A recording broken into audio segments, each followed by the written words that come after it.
I'm Linda, 65 years old. I work part-time at a boutique. My husband, George, is 70 and became a contract worker after his retirement. Our son, Chris, is 37 and single. After graduating from a university in another state, he returned to the town to work. He had a place of his own. So it was just my husband and me at home. Chris would often contact and visit me, but he tried to avoid his father. I wouldn't blame him. Considering his father had been abusive and had exhibited behaviors that would now be classified as psychological and domestic violence. There had been countless conflicts between my husband and me, but when Chris was very little, I was always by his side. So he was spared from being directly harmed. Of course, it must have been terrifying for him to see his mother being verbally abused and having things thrown at her. The first time Chris was verbally abused by his father was when he was in kindergarten. That day, we were expecting all my in-laws to visit us, so I was busy preparing food. My husband, who had never helped with housework or childcare, didn't lift a finger even when his guests were coming. But unusually, he said he'd take Chris to the park since he was free until the guests arrived. Apparently, Chris asked his father to take him to the park. I was a bit worried, but I was too busy to go with them, so I let my husband take him. The park was close to our house and in the neighborhood where everyone knew everyone, so I thought even my husband wouldn't cause trouble there. However, within half an hour after they left, Chris returned home alone, crying. I knew something was wrong before the doorbell rang because of his cry. Are you okay? Did you get hurt? Dad. He was crying so hard he couldn't speak. I rubbed his back and soothed him. He wasn't injured, which was a relief. My husband still hadn't returned, and I wondered where he was. Once Chris calmed down, he explained to me what happened. That was when I heard a loud bang and my husband came home. He never cared about disturbing the neighbors, no matter how many times I told him to be quiet. Although he rarely resorted to physical violence, his verbal abuse was severe, and he'd often take his anger out on inanimate objects. The reasons for his outbursts were always trivial, and it was no different on that day. Chris, who loved the swing, was first pushed by his father. But my husband soon grew bored and wanted to sit on a bench. Then, Chris' shoe came off while swinging, accidentally hitting my husband's shoulder. That made his favorite shirt dirty. First, I thought Chris might have continued playing without noticing or apologizing, but that wasn't the case. I did say sorry, but he yelled at me, over and over. Left alone at the park, he had to come home all by himself, crying. Furious, I stormed into the study, where my husband would often shut himself away. What were you thinking, leaving a small child alone in the park? What if something happened to him? Idiot. You can see the house from the park. What do you think could happen? I confronted him about not forgiving Chris and continuing to yell at him, even though he apologized, but my husband wouldn't listen to me. He insulted me and Chris, and also criticized my parenting skills.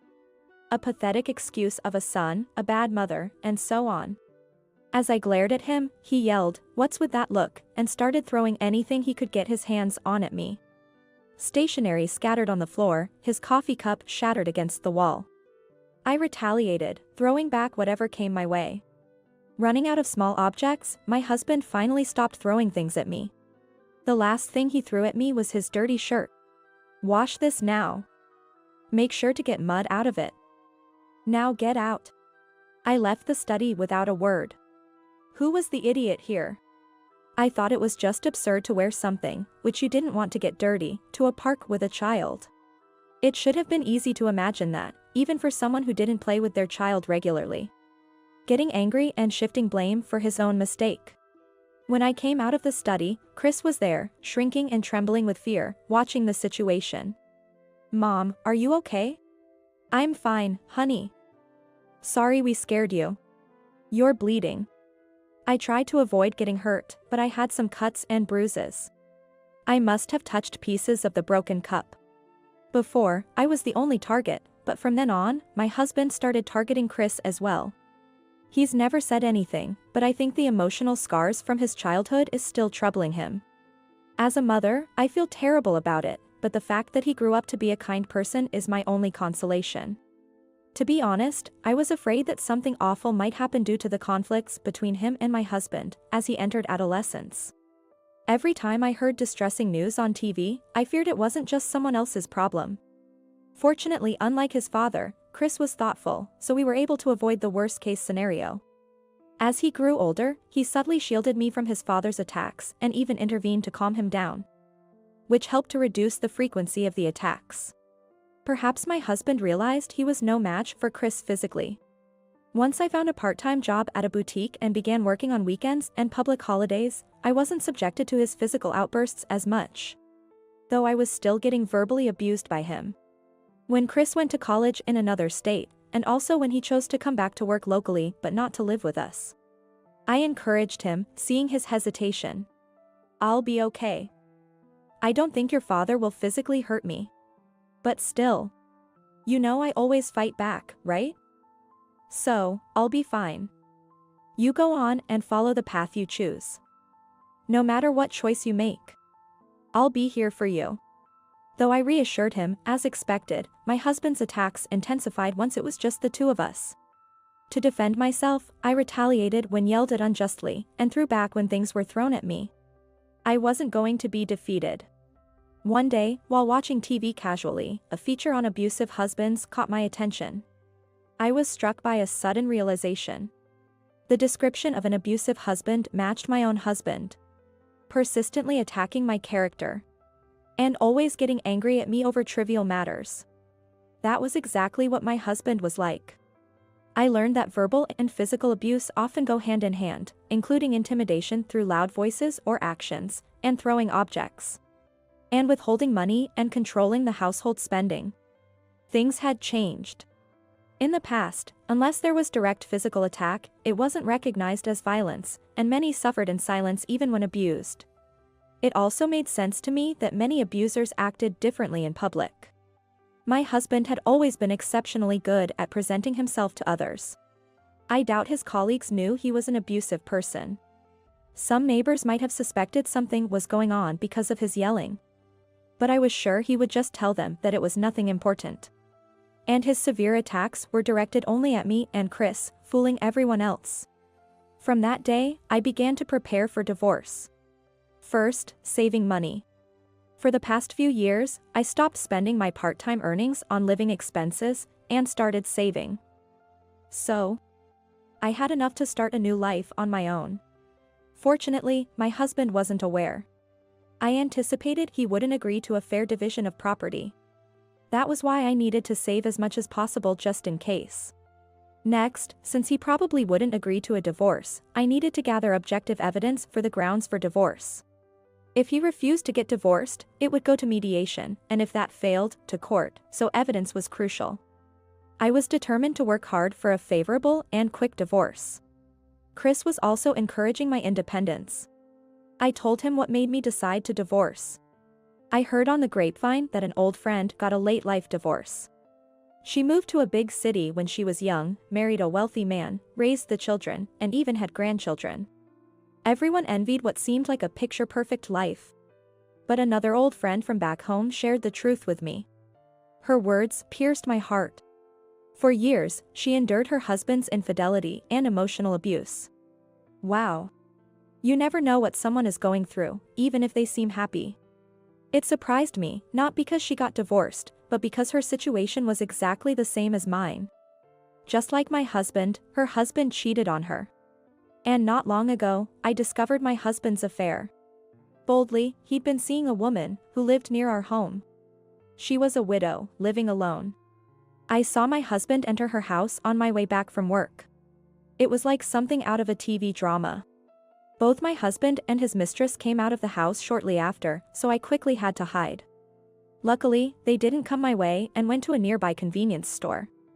I didn't know what else to do. But I texted Chris, who replied immediately. Get a few photos of Dad going in and out of the house.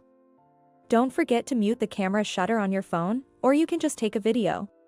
Okay. It was early in the evening, so it was already getting darker in the countryside, as there were a few houses around. It wasn't hard to hide myself, but I had to be careful not to be seen with the bright screen of my phone. They were absorbed in their own world, making it easy for me to take photos. They came out of the convenience store with a shopping bag, walked back, and entered her house. The light in a room on the ground floor turned on. I was guessing it was probably the living room. In less than half an hour, the light downstairs went off and an upstairs window lit up. After a while, that too went dark. About an hour and a half after I first spotted my husband, he left her house. I took another photo of him coming out of the house and hurried home. They seemed reluctant to part. Later, I consulted with Chris and decided to hire a lawyer. Following the lawyer's advice, I gathered evidence of infidelity and emotional abuse, including photos, videos, and audio recordings. I also started packing my belongings so I could leave the house at any moment. Finally, the day came to confront my husband about the divorce. I hardly slept the night before, but I wasn't tired. Chris, concerned, asked me to talk with my husband on the weekend when he was off work, so he could wait for me in his car outside our house. After texting my son, I brought up the subject with my husband. "I need to talk to you." "What is it?"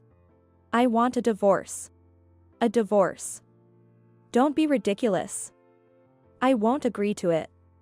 "What complaints could you possibly have?" It was that loud voice of his I couldn't stand.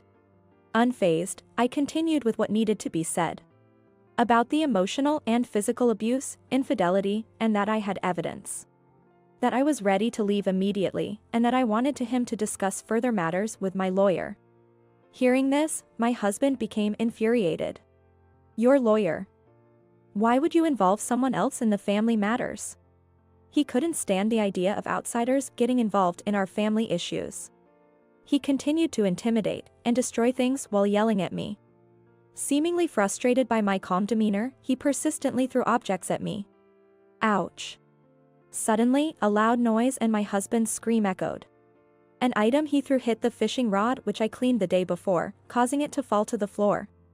As he stepped on it, the rod broke. Then he slipped, falling onto his backside. I was taken aback. "What are you doing? You idiot. Don't just stand there, call an ambulance." I considered leaving him right then, but upon closer observation, it seemed he genuinely hurt himself and couldn't stand up. After a moment's thought, I called an ambulance and informed Chris. Minutes later, the ambulance arrived and took my husband away. The paramedics told me, who showed no intention of leaving the house. "Ma'am, you should accompany him in the ambulance." They must have mistaken my stillness for confusion. "No, please go ahead without me." "What?" "I won't be going with him. We're getting a divorce, so it's no longer my concern." My husband was taken to the hospital alone in the ambulance. He had fractured his tailbone and cracked his pelvis. He called me many times, demanding various things be brought to him. Out of a final act of kindness, I delivered plenty of clothes and personal items. I ignored further calls, but then had a good idea and went to the hospital when his clean clothes were likely to run out. Interrupting his tirade of insults, as he lay immobile, I made an offer. "I'll do your laundry. In return, I want you to proceed with the divorce discussions with my lawyer." He just glared at me, saying nothing. "If you don't like it, I'll leave." "Fine." While my husband was hospitalized, I rented an apartment and moved out. I spoke with my lawyer, and as expected, my husband and I can't agree about the money.